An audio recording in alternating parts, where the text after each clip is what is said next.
যাদবপুর কাণ্ডে সৃজন ভট্টাচার্যকে তলব পুলিশের। আজই সন্ধ্যায় যাদবপুর থানায় তলব করা হয়েছে এসএফআই এর সর্বভারতীয় যুগ্ম সম্পাদক সৃজন ভট্টাচার্যকে।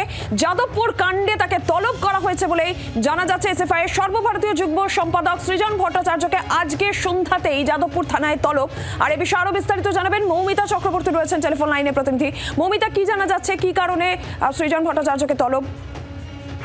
দেখো, সৃজন ভট্টাচার্য এসএফআইয়ের সর্বভারতীয় যুগ্ম সম্পাদক, তার কাছে যাদবপুর থানার তরফে চিঠি এসে পৌঁছেছে। যে চিঠিতে লেখা হয়েছে ভারতীয় ন্যায় সংহিতার 179 এই ধারায় তাকে তলব করা হলো। সৃজন যাদবপুর ঘটনার পরিপ্রেক্ষিতে বেশ কিছুদিন ধরেই ভিডিও দেখিয়ে সাংবাদিক সম্মেলন করছিলেন। যে ধারায় তাকে তলব করা হয়েছে মূলত সাক্ষ্য প্রমাণ দেওয়ার জন্য 39, 44 এবং 47 এই তিনটি কেসের সঙ্গে যুক্ত করে সৃজনকে তলব করা হয়েছে। সৃজন যে ভিডিও দেখাচ্ছেন সেই সমস্ত ভিডিও ফুটেজ সহ, অর্থাৎ যা যা এভিডেন্স তার কাছে যাদবপুর ঘটনা সংক্রান্ত আছে তা থানাকে দিতে বলা হয়েছে। আজ সন্ধ্যে 6টায় সৃজন ভট্টাচার্য তিনি যাবেন যাদবপুর থানায়, আমরা সূত্র মারফত জানতে পারছি।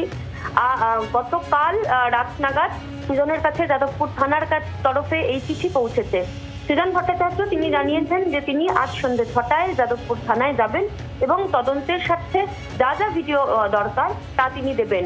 বেশ কয়েকদিন ধরেই এই ভিডিও যুদ্ধ চলছিল, সোশ্যাল মিডিয়াতে যুক্তি পাল্টা যুক্তি সমস্ত কিছু চলছিল। সৃজন এসএফআই দপ্তর থেকে সাংবাদিক সম্মেলন করে বেশ কিছু ভিডিও দেখিয়েছিলেন ইন্দ্রানুজ সংক্রান্ত। সেই সমস্ত ভিডিও ফুটেজ নিয়ে তাকে থানায় যেতে বলা হয়েছে। ধন্যবাদ মৌমিতা।